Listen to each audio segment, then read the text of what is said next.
हरे कृष्ण कृष्ण कृष्ण हरे हरे, हरे राम राम राम हरे हरे। चैतन्य महाप्रभु का जन्म संवत 1542 विक्रमी की फाल्गुनी पूर्णिमा होली के दिन बंगाल के नवद्वीप नगर में हुआ था। उनके पिता का नाम पंडित जगन्नाथ मिश्र और माता का नाम सच्ची देवी था। पिता सिलहट के रहने वाले थे। नवद्वीप में पढ़ने के लिए आए थे, बाद में वहीं बस गए। वहीं पर सच्ची देवी से विवाह हुआ। एक के बाद एक करके उनके 8 कन्याएं पैदा हुईं और मरती गईं। फिर एक लड़का पैदा हुआ। भगवान की दया से वह बड़ा होने लगा। उसका नाम उन्होंने विश्वरूप रखा। विश्वरूप जब 10 बरस का हुआ तब उसके एक भाई और हुआ। माता पिता की खुशी का ठिकाना न रहा। बुढ़ापे में एक और बालक को पाकर वे फूले नहीं समाये। कहते हैं यह बालक 13 महीने माता के पेट में रहा। उसकी कुंडली बनाते ही ज्योतिषी ने कह दिया था कि वह महापुरुष होगा। यही बालक आगे चलकर चैतन्य महाप्रभु हुआ। बालक का नाम विश्वंभर रखा गया। प्यार से माता पिता उसे भाई कहते। जिनके घर बच्चे मर जाते हैं वे इसी तरह के बेसिर पैर के नाम अपने बच्चों के रख देते हैं। एक दिन की बात है, बालक के स्वभाव की जांच करने के लिए पिता ने उसके सामने खिलौने, रुपए और भगवत गीता रख दी। बोले, बेटा इनमें से कोई सी एक चीज उठा लो। बालक ने भगवत गीता उठा ली। पिता समझ गए कि आगे चलकर यह बालक भगवान का बड़ा भक्त होगा। एक बार निमाई काले नाग से खेलते हुए पाए गए। उनके चारों ओर सांप कुंडली मांच कर बैठा हुआ था और वह बड़े प्यार से उसके शरीर पर हाथ फेर रहे थे। लोगों को पक्का विश्वास हो गया कि हो नहीं हो इस बालक के शरीर में कोई महान आत्मा रहती है। बचपन में निमाई का पढ़ने लिखने में मन नहीं लगता था। शैतान लड़कों के वह नेता थे। उन दिनों देश में छुआछूत और ऊंच नीच का भेद बहुत था। वैष्णव और ब्राह्मण अपने या अपने घर वाले के ही हाथ का पक्का हुआ खाना खाते थे। एक दिन एक ब्राह्मण निमाई के यहाँ आया। जगन्नाथ मिश्र ने उसकी बड़ी आवभगत की। सची देवी ने उन्हें सीधा दिया। ब्राह्मण ने चौताली पोतकर तैयार किया और खाना बनाया। खाने से पहले वे आंखें बंद करके विष्णु भगवान को भोग लगाने लगा। तभी निमाई ने आकर उसकी थाली में से खाना खाना शुरू कर दिया। यह देखकर ब्राह्मण चिल्लाने लगा। उनकी आवाज सुनते ही मिश्र जी और सची देवी दौड़े आए। मिश्र जी ने निमाई को पकड़ लिया और उन्हें पीटना ही चाहते थे कि ब्राह्मण ने छुड़ा दिया। मिश्र जी और सची देवी के आग्रह पर ब्राह्मण ने दूसरी बार भोजन तैयार किया। निमाई को अलग जाकर रस्सी से बांध दिया, पर भगवान को भोग लगाते समय फिर वही घटना घटी। निमाई रस्सी खोलकर आगे और थाली में से चावल खाने लगे। अब की बार मिश्र जी के गुस्से का ठिकाना न रहा। वह मारने को लपके, पर ब्राह्मण ने उन्हें रोक दिया। उसी समय पाठशाला से पढ़कर विश्वरूप आ गए। सबने मिलकर ब्राह्मण से फिर खाना बनाने का आग्रह किया। ब्राह्मण मान गया। विश्वरूप और माता ने निमाई के रस्सी से बांधकर अपने पास बिठा लिया। कहते हैं जब ब्राह्मण ने भोजन बनाकर भगवान विष्णु को भोग लगाया तो भगवान चतुर्भुज रूप में उसके सामने आ खड़े हुए और बोले, तुम्हारे बुलाने पर मैं बालक के रूप में 2 बार तुम्हारे पास आया, पर तुम पहचान नहीं पाए। अब जो इच्छा हो मांगो। ब्राह्मण गदगद हो गया। बस मुझे यही वर दीजिए कि आपकी मूर्ति सदा मेरे हृदय में बसी रहे। विष्णु भगवान ने कहा, ऐसा ही होगा। ब्राह्मण ने बड़ी खुशी से भोजन किया। फिर वह निमाई को देखने गया। वह सो रहे थे। ब्राह्मण ने मन ही मन उन्हें प्रणाम किया और अपने घर लौट गया। जिसके घर से जो कुछ मिलता निमाई वही खा लेते। पड़ोसिन प्यार से उन्हें खिलाती। कोई कोई कहती, निमाई ब्राह्मण होकर हर किसी का छुआ खा लेता है। निमाई हंसकर कहते, हम तो बाल गोपाल हैं, हमारे लिए ऊंच नीच क्या, तू खिला हम तेरा खा लेंगे। निमाई जितने शरारती थे, बड़े भाई उतने ही गंभीर और अपने विचारों की दुनिया में मस्त रहने वाले आदमी थे। विश्वरूप की उम्र इस समय 16 से 17 साल की थी। माता पिता विश्वरूप के विवाह की बात सोचने लगे, किंतु उनकी लगन दूसरी ही ओर थी। माँ बाप ने जोर दिया तो मौका पाकर एक दिन वे रात को घर से निकल गए और सन्यासों हो गए। बहुत ढूंढने पर भी उनका पता न चला। मिश्र जी और सचो देवी के दुख की सीमा न रही।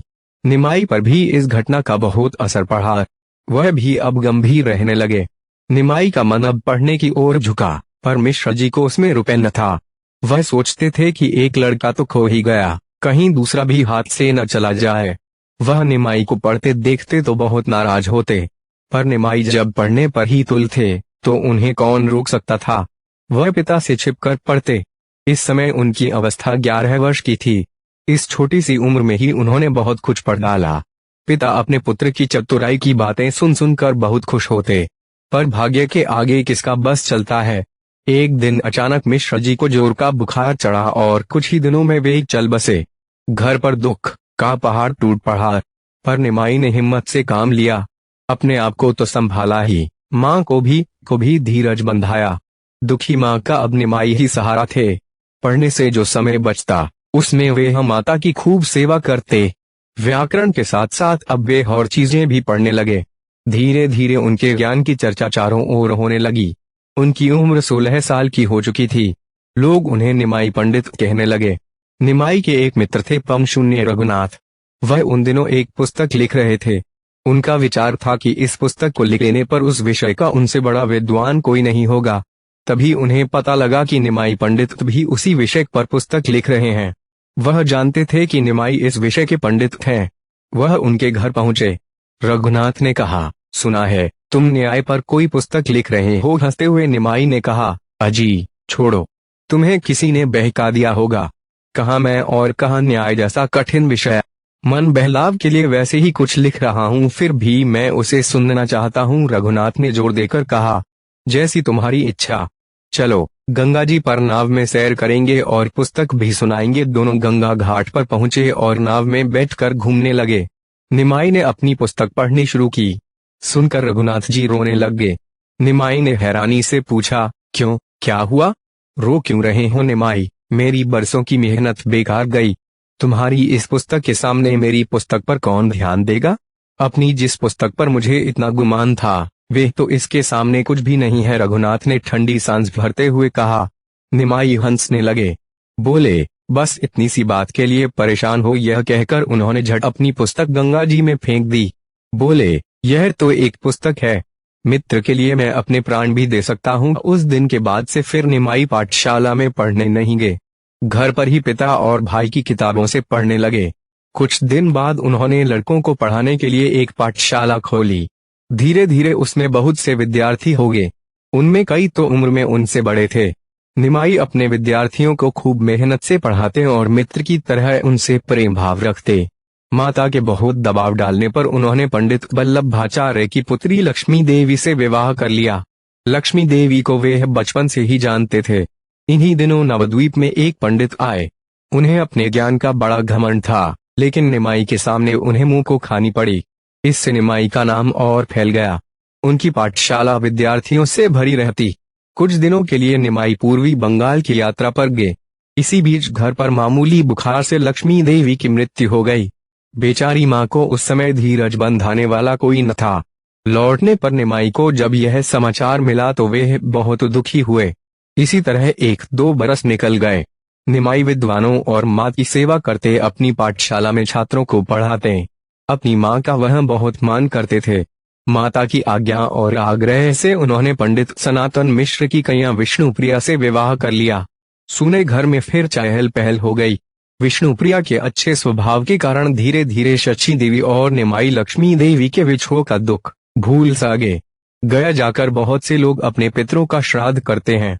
इस बार नवद्वीप से गया आने वालों में निमाई भी थे।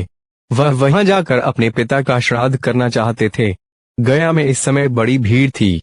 माने हुए सिद्ध महात्मा वहां आए हुए थे। वहीं पर सन्यासी ईश्वरपुरी से निमाई की भेंट हुई। नवद्वीप में एक बार वे पहले भी मिल चुके थे, पर तब के और अब के निमाई में बड़ा अंतर था। भेंट होते ही निमाई ने श्रद्धा से उनके चरण पकड़ लिए। सन्यासी ने उन्हें प्यार से आशीर्वाद दिया। निमाई बोले, स्वामी, संसार की गति के साथ यह जीवन इसी तरह बीत जाएगा, अब हमें भी कृष्ण भक्ति दीजिए। सन्यासी ने सरलता से कहा, आप तो स्वयं कृष्ण रूप हैं, पहुँचे हुए पंडित हैं, आपको कोई क्या दीक्षा देगा। निमाई के बहुत जोर देने पर पूरी स्वामी ने उन्हें दीक्षा दे दी। जो ही निमाई के कान में मंत्र फूंका गया, वे बेहोश हो गए और उसी हालत में चिल्लाने लगे, अरे प्यारे कृष्ण, तुम कहाँ हो? मुझे भी अपने पास बुला लो। होश आने पर अपने साथियों से बोले, भैया तुम घर लौट जाओ, हम तो अब कृष्ण के पास वृंदावन जाते हैं। पर पूरी स्वामी ने उन्हें समझाकर कहा, वृंदावन बाद में जाना, पहले नवद्वीप में कृष्ण भक्ति की गंगा बहाओ, बुराइयों में अपने यहाँ के लोगों का उद्धार करो। गुरुवार की आज्ञा से निमाई नवद्वीप लौट आए। बंगाल का यह इलाका उन दिनों गौड़ देश के नाम से प्रसिद्ध था। वहां पर मुसलमान बादशाह का राज्य था। राज्य की ओर से हर बड़े नगर में काजी की अदालत थी। गया से लौटने के बाद निमाई का मन पाठशाला में न लगा। वह हर समय कीर्तन में लीन रहने लगे। व्याकरण पढ़ाते पढ़ाते श्री कृष्ण की लीलाओं का वर्णन करने लगते, फिर कृष्ण वियोग में फूट फूट कर रोने लगते। धीरे धीरे पाठशाला का अंत हो गया। निमाई के कारण नवद्वीप के वैष्णवों में एक नई लहर आ गई। जोरों का कीर्तन होता। निमाई कीर्तन करते करते नाचने लग जाते। उनके साथ साथ और भी भक्त नाचने लगते। भक्तों की संख्या बढ़ने लगी। बिना जात पात के भेद के सब लोग उनके कीर्तन में शामिल होते थे। लोग उनको भगवान कृष्ण का अवतार मानने लगे। बंगाल में उन दिनों काली पूजा का बहुत प्रचार था। काली पूजा में बहुत से पशुओं की बलि चढ़ाई जाती थी। निमाई पंडित इन बुरी बातों के विरोध में ही कृष्ण भक्ति का संदेश लेकर हुए थे। निभाई के विरोधी उन्हें नीचा दिखाने के उपाय सोचते रहते थे। एक बार उन्होंने काजी से शिकायत की कि उनके कीर्तन से हम बड़े परेशान हैं। वह शोर मचाकर राज को सोने नहीं देते और कीर्तन से हम बड़े परेशान हैं। वह शोर मचाकर रात को सोने नहीं देते और कीर्तन के बहाने बुरे बुरे काम करते हैं। साथ ही उन्होंने मुसलमानों को कृष्ण बना लिया है। यह सुनते ही काजी जल भुन गया। उसने फौरन आज्ञा दी कि कहीं भी कीर्तन नहीं होगा। भक्तों ने आकर जब काजी की यह आज्ञा सुनाई तो निमाई पंडित मुस्कुराते हुए बोल, घबराते क्यों हो? नगर में ढिंढोरा पिटवा दी कि मैं आज शहर के बाजारों में कीर्तन करता हुआ काजी के मकान के सामने जाऊंगा और वहां कीर्तन करूंगा। काजी साहब के उद्धार का समय आ गया है। इस मुनादी को सुनकर लोगों की खुशी की कोई सीमा न रही। लोगों ने नगर के बाजार सजाए। दूसरे मत को मानने वाले लोगों ने भी मकानों को सजाया। निमाई पंडित अपने भक्तों के साथ कीर्तन करते चले। हरि बोल की ध्वनि से आकाश गूंज उठा। जलूस कीर्तन करता हुआ बाजारों से गुजरने लगा। निमाई प्रभु भक्ति में लीन होकर नृत्य कर रहे थे। उनकी आंखों से कृष्ण विरह में आंसू बह रहे थे। उन्हें देखकर विरोध करने वालों के भी हृदय उनके चरणों में झुके आ रहे थे। जनता में काजी की आज्ञा के खिलाफ जोश पैदा होने लगा। जनता चिल्लाने लगी, काजी का मकान जला दो, काजी को माच दो। लोग गुस्से में भरे हुए काजी के मकान की ओर बढ़ने लगे। निमाई पंडित कीर्तन में मस्त थे। जब भक्तों ने उन्हें लोगों के जोश की बात बतलाई तो उन्होंने कीर्तन बंद कर दिया और गुस्से से भरी हुई जनता के सामने जाकर बोले, काजी का बुरा करने वाला मेरा बुरा करेगा। मैं काजी को प्रेम से जीतना चाहता हूँ, डर दिखाकर नहीं। इसलिए आप मेरे काम में रुकावट न डालें। काजी डर के मारे अपने घर में छिपकर बैठ गया था। निमाई ने उसके नौकरों से कहा, काजी साहब को मेरे आने की खबर दो।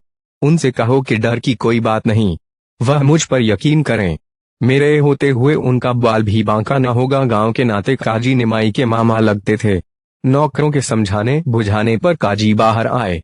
निमाई पंडित ने प्यार से कहा, मामा जी, भांजा मिलने आए और मामा मकान के द्वार बंद करके अंदर जा बैठे। यह भी कोई बात हुई? काजी ने कहा, मैं डर से नहीं, शर्म के मारे अंदर जा बैठा था। मैं अपनी मदद के लिए सेना बुला सकता था, पर जब मैंने अपनी आंखों तुम्हारा कीर्तन देखा तो मैं खुद पागल हुआ जा रहा था। तुम तो नारायण रूप हो। तुम्हारे कीर्तन में रुकावट डालने का मुझे दुख है। मैं लोगों के बहकावे में आ गया था। अब तुम खूब कीर्तन करो, तुम्हें कोई नहीं रोकेगा। इस घटना से निमाई पंडित के हृदय में एक बड़ा परिवर्तन आने लगा। संन्यास लेने की इच्छा पैदा होने लगी। वह सोचते थे कि मेरे यश और वेश से डाह करने वालों को सीधे रास्ते पर लाने का केवल एक ही उपाय है और वह है त्याग। त्याग करके ही मैं दुनिया की भलाई में लग सकता हूँ। यह इच्छा जब उन्होंने भक्तों, अपनी माता और पत्नी के बताई तो सब रोने लगे। सबने उन्हें समझाने की कोशिश की, पर बेकार। निमाई पंडित चट्टान की तरह अटल थे। बाद में सबने उनकी बात मान ली। एक रात को माता और पत्नी को सोता छोड़ वे संन्यास लेने के लिए घर से निकल पड़े। घर से निकलकर वे केशव भारती की कुटी पर पहुंचे और उनसे दीक्षा देने की प्रार्थना की। उस समय निमाई की उम्र 24 साल की थी। केशव भारती ने उन्हें बहुत समझाया। कहा, अभी तुम्हारी उम्र छोटी है, तुम्हारे कोई बाल बच्चा भी नहीं है। इस हालत में तुम्हारे लिए संन्यास लेना ठीक नहीं होगा। जाओ, घर लौट जाओ। निमाई ने हाथ जोड़कर कहा, गुरुदेव, घर में रहते हुए मैं वह काम नहीं कर सकता जो करना चाहता हूँ। देश में नास्तिकता, हिंसा और वाम मार्ग के कारण बड़ी बुरी बातें फैल रही है। मैं अज्ञान के अंधेरे को दूर करना चाहता हूँ। घूम घूम कर कृष्ण भक्ति का संदेश सारे देश को सुनाना चाहता हूँ। जात पात के बंधनों से लोगों को निकालना चाहता हूँ। आप मुझ पर दया करें, मुझे दीक्षा दे। केशव भारती कुछ सोचते हुए बोले, अच्छा निमाई पंडित, एक शर्त पर मैं तुम्हें दीक्षा दे सकता हूँ। तुम अपनी माता और पत्नी से आज्ञा ले आओ। निमाई ने कहा, गुरुदेव उन दोनों ने मुझे आज्ञा दे दी है, मैं उनसे पहले ही पूछ चुका हूँ। निमाई के बहुत कहने पर केशव भारती उन्हें दीक्षा देने को तैयार हो गए। इतने में निमाई को ढूंढते हुए नवद्वीप के अनेक भक्त वहां आ पहुंचे। वह बड़ा ही दिल को हिला देने वाला दृश्य था। यह सुनकर कि एक युवक पत्नी और मां को छोड़कर सन्यासी बन रहे हैं, आसपास के गांव के नर नारी इकट्ठे हो गए। वे उन्हें मना करते और केशव भारती को गालियां देते। कोई भी नाई निमाई पंडित के सुंदर बाल काटने को तैयार ना होता। तब निमाई ने अपनी मधुर वाणी से सबको शांत किया। नाई ने उनके केश काटे, पर उसने कसम खा ली कि आगे से वह यह काम नहीं करेगा। वह कृष्ण भक्त हो गया। निमाई पंडित अब चैतन्य कहलाने लगे। कृष्ण भक्ति के गीत गाते हुए वे जनता के हृदय में भगवत भक्ति की भावना भरने लगे। उन दिनों अलग अलग प्रांतों में अलग अलग राजाओं के राज्य थे, किंतु चैतन्य प्रभु इतने मशहूर थे कि उन्हें कहीं भी जाने की रोक टोक न थी। एक यात्रा में उन्हें पता चला कि उनके बड़े भाई विश्वरूप 2 वर्ष साधु रहकर मर गए। साधु बनने के बाद 2 बार चैतन्य अपनी माता से मिले। वैसे माता के समाचार वे समय समय पर अपने भक्तों से पूछते रहते थे। एक बार जब वे नवद्वीप गए तो विष्णु प्रिया उनसे मिली। चैतन्य बोले, देवी, इस सन्यासी के लिए बया आज्ञा है। विष्णु प्रिया ने सिर झुकाकर कहा, महाराज, मुझे आपके खड़ाऊं चाहिए। चैतन्य प्रभु ने खड़ाऊं दे दिया। बाद में विष्णु प्रिया ने कृष्ण भक्ति की दीक्षा ले ली। एक बार चैतन्य प्रभु अकेले ही चेरानंदी वन में जा रहे थे। उस वन में मशहूर डाकू नौरोजी रहता था। उसका नाम सुनकर लोग कांप उठते थे। चैतन्य को इस वन में से जाने के लिए लोगों ने बहुत मना किया, पर उनके मन में नौरोजी को सही रास्ते पर लाने की धुन समाई हुई थी। नौरोजी उनको देखते ही उनका भक्त हो गया और वह सन्यासी बनकर महाप्रभु के साथ रहने लगा। चैतन्य प्रभु अधिकतर जगन्नाथपुरी में रहते थे और जगन्नाथ जी की मूर्ति के आगे खड़े होकर घंटों रोया करते थे। 48 वर्ष की उम्र में रथ यात्रा के दिन उनकी जीवन लीला समाप्त हो गई। उनका शरीर चला गया, पर उनका नाम सदा अमर रहेगा। भक्ति की उन्होंने जो धारा बहाई, वह कभी नहीं सूखेगी और लोगों को हमेशा पवित्र करती रहेगी।